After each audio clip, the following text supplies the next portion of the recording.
About an important topic, rheumatoid arthritis. It is a vast topic, but we're going to condense it enough so that you can answer questions in your exam. So, rheumatoid arthritis is a chronic systemic autoimmune disease. So, it is all these lines are important. Chronic, systemic. It affects all other systems. It does not affect only bone and joint. It affects the lungs, the kidneys, etc. And it is an autoimmune disease. That is, the body's own immune system starts to destroy the cartilage, bone, and other soft tissues. Usually, patients present with insidious onset of morning stiffness, polyarthropathy, etc. So, let us go into a little bit of details about rheumatoid arthritis. It is a most common form of inflammatory arthritis. It is the most common form of inflammatory arthritis. After osteoarthritis is the most common reason why you would do a total knee replacement. It affects the knee more than the hip joint. It affects the knee more than the hip joints. It affects about 3% of women and 1% of men. 3%. So it's a very, very common disease. It affects 3 in 100 women and 1 in 100 men, right? So it's an extremely common disease. The immunology is very, very different, very, very important because this question is asked very commonly in your NEET, super specialty MCQs and other MCQs as well. It's an IgM antibody against the body's own IgG antibody. IgM, remember, IgM against IgG antibody. It's a cell-mediated type of immune response. Cell-mediated type of immune response, very important. It's an IgM, again I repeat, IgM antibody against IgG, native IgG antibodies.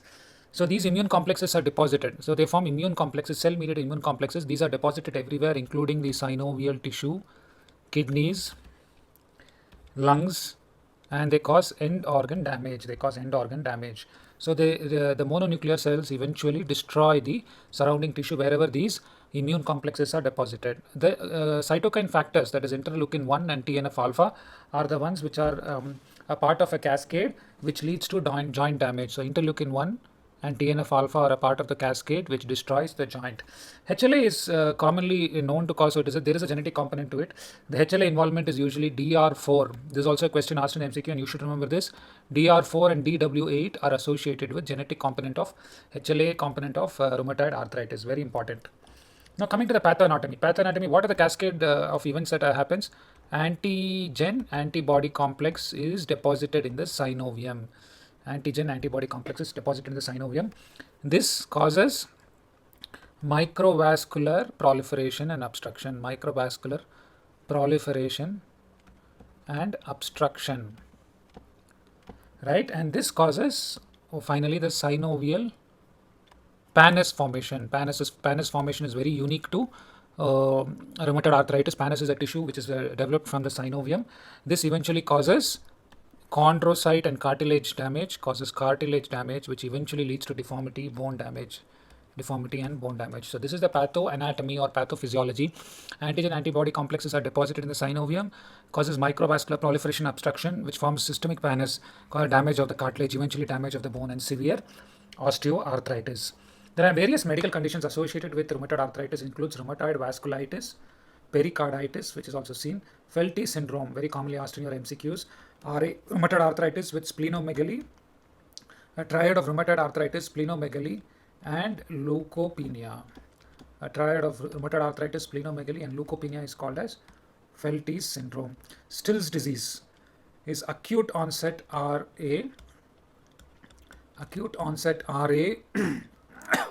with fever, rash, and splenomegaly. Fever, rash, and splenomegaly. It can also cause pulmonary disease, and all of us know Sjogren's disease, decreased secretions from the salivary and tear ducts, and also causes lymphoid tissue proliferation. So these are all other associated conditions closely associated with primary rheumatoid arthritis. Rheumatoid vasculitis, Felty syndrome is a triad of rheumatoid arthritis, splenomegaly, and leukopenia. Still's disease, acute onset RA, fever, rash, and splenomegaly, pericarditis, pulmonary disease, and Sjogren's syndrome. What is the clinical picture that you see? The symptoms that you see are the symptoms the patient presents with include morning stiffness,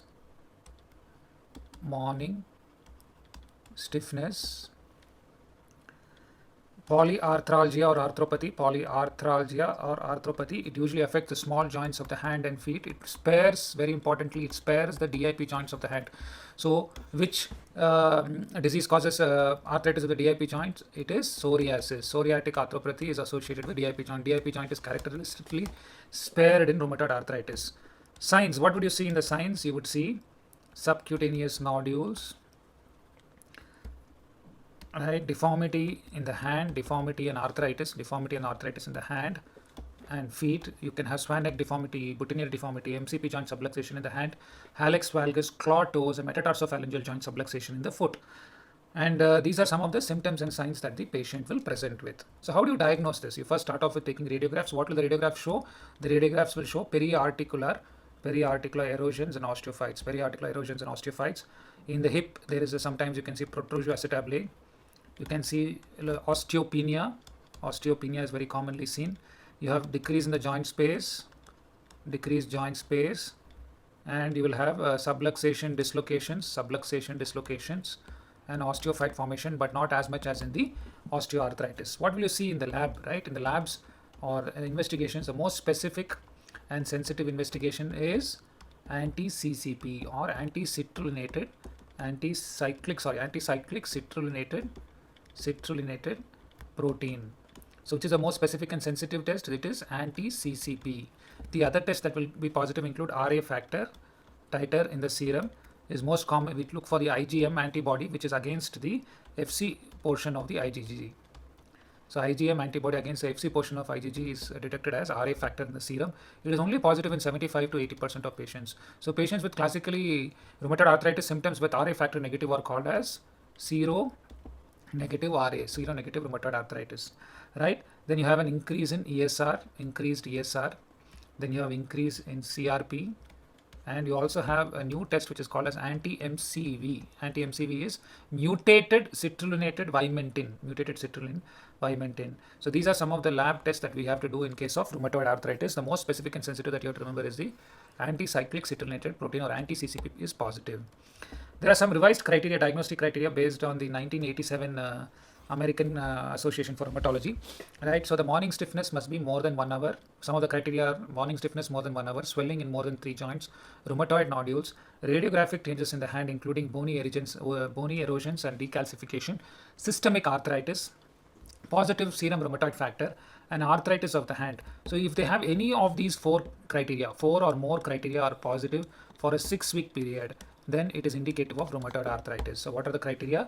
Morning stiffness of more than 1 hour, swelling in more than 3 joints, rheumatoid nodules, radiographic changes in the hand, systemic arthritis, a positive rheumatoid arthritis factor, RA factor, arthritis of the hand. Any of this 4 or more of these criteria are present for a period of 6 weeks. This indicates rheumatoid arthritis. So how do you treat rheumatoid arthritis? Nowadays, the pharmacological treatment of rheumatoid arthritis has advanced so much that we rarely perform surgery and we don't see the grotesque deformities that were seen in earlier periods. So the mainstay is non-operative pharmacological treatment. The pharmacological treatment can be divided into DMARDs, that is disease-modifying anti-rheumatoid drugs. You must know a little bit about all these drugs. And the second group of drugs is called as the biologics. If the patient is very acutely symptomatic, you can give a low-dose steroid, which can be given for acute symptoms, and NSAIDs can be given for pain as well. Right. So coming to the first of the DMARDs, the most commonly used DMARDs we know all of us know is methotrexate. Methotrexate is a folate analog which is used very commonly in cancer treatment, but in low doses is used for rheumatoid arthritis. We use anywhere from 5 mg to 15 to 25 mg per week over a period of time to see the response. So this is one of the disease-modifying drugs. The second disease-modifying drug we commonly use is leflunomide. Leflunomide is an inhibitor of pyrimidine synthesis. Is about 20 to 30 milligrams. You have to give loading dose and then follow it up with weekly dosages. Follow it up with daily dosage. So leflunomide has to be given on a daily basis. Then we have sulfasalazine.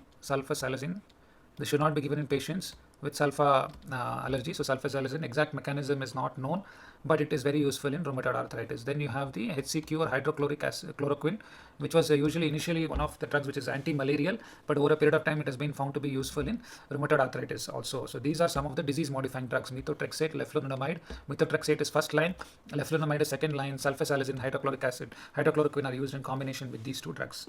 The second major group of drugs are biologic agents or TNF. antagonists. These are newly available drugs and have become very effective against rheumatoid arthritis. They're usually used, of course, can be used primarily, but usually used if DMARDs have failed. And these, then we go to biologics. The most common biologics that we know of are entanercept. TNF alpha is a TNF alpha receptor fusion protein that binds to TNF alpha and prevents the ill effects of TNF alpha. The second one we know is infliximab, very commonly used biologic, infliximab. Infliximab is a human mouse chimeric anti-TNF alpha monoclonal antibody. Then you have adalimumab. Then other drugs which were previously used include anakinra. It's a recombinant interleukin 1 antagonist, recombinant interleukin 1 receptor antagonist. And this inhibits interleukin 1 activity and therefore probably reverses rheumatoid arthritis. There are many other biologics available. You have to know etanercept, infliximab, and anakinra as the main ones. One important thing is they can reactivate tuberculosis in the Indian scenario, and they do have some side effects which we should be aware of. So what are the pharmacological drugs that we can use in an acute phase just to reduce the symptoms? You can use steroids and NSAIDs. The second group of drugs you can use is DMARDs, and the third group of drugs includes biologics. In the DMARDs you can use methotrexate, leflunomide, sulfasalazine, or hydrochloroquine. And a lot of biologics which are TNF antagonists can be used. Right. So non-operative management, as we finished, let us summarize once more. We have three groups of drugs we can use in acute phase: steroids and NSAIDs. Okay, then you can start off with DMARDs, disease-modifying anti-rheumatoid drugs.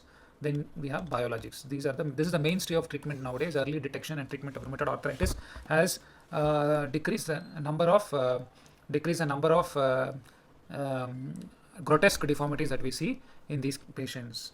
So a lot of these drugs have to be stopped before we do surgery. So what is the pre-operative drug management? This question has been asked before. NSAIDs have to be stopped at least 5 days before surgery, right? Aspirin or ecospirin has to be stopped 7 to 10 days before surgery. Steroids have to be stopped or can be continued depending on the severity of the surgery or is it a major or a minor procedure. Methotrexate can be continued. So, but most of the biologics have to be stopped for a few days before. Biologics have to be stopped for a few days before surgery. So NSAIDs have to be stopped for 5 days, aspirin for 7 to 10 days. Steroids depending on the surgery. Methotrexate can be continued, and biologics have to be stopped for a few weeks before surgery. So there are various different deformities and patterns that you can see in rheumatoid arthritis. We're not going to the detail. Few of the things which can be asked in your exam and which you should write in your answers. In the cervical spondylitis is very common. Atlanto-subaxial subluxation is seen. Basilar invagination is seen. Subaxial subluxation is seen. These are some of the pathologies. Subaxial subluxation is seen. These are some of the pathology that you can see in cervical spondylitis affected with rheumatoid arthritis. In fingers, you can see various kinds of deformities. You can see the DAP joint, as I said, is rarely affected. The other joints like PIP, MCP joints and the wrist is very commonly affected. You have an ulnar drift at the MCP joint, right? So you have the thumb here, and the fingers start to drift ulnarwards. The reason why it happens is because the tendons get guttered on the extensor tendons gutter on the ulnar side, and they cause an ulnar defect. Along with the wrist, this causes a Z pattern deformity. So we all know the pathanatomy. First starts off with immune complex deposition, which is followed by synovium microvascular proliferation and obstruction, followed by pannus formation, cartilage damage, followed by bone and damage and subluxation, etc. Right. We also have what is called as the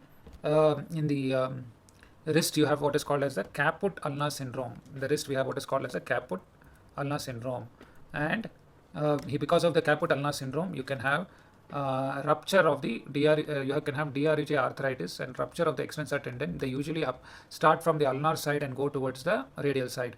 The ulnar side tendon that is first ruptured is the EDM, followed by the EDC of the ring, middle and index finger, followed by the EPL. So this type of pattern where you have the rupture of tendons from the ulnar side to the radial side is called as the Vaughan-Jackson syndrome. Vaughan-Jackson syndrome. Right, so this is about the wrist joint. So wrist, you can have the DRG arthritis. You can also have radiocarpal and wrist arthritis as well. Radiocarpal and wrist arthritis, which would usually require fusion of the wrist. Going back to the extensor tendons, you can have swan neck deformity, boutonniere, These are some of the deformities that you can see in case of rheumatoid arthritis in the extensor tendons. In the flexor tendons, you can have tenosynovitis. You can have carpal tunnel syndrome because of the tenosynovitis. You can have something called as a Manner-Felt syndrome. Manner-Felt syndrome is Manner-Felt, M-A-N-N-E-R-F-E-L-T. Manner-Felt syndrome is rupture of the FPL due to an osteophyte at the base of the thumb. So this is called as a Manner-Felt syndrome. Very important.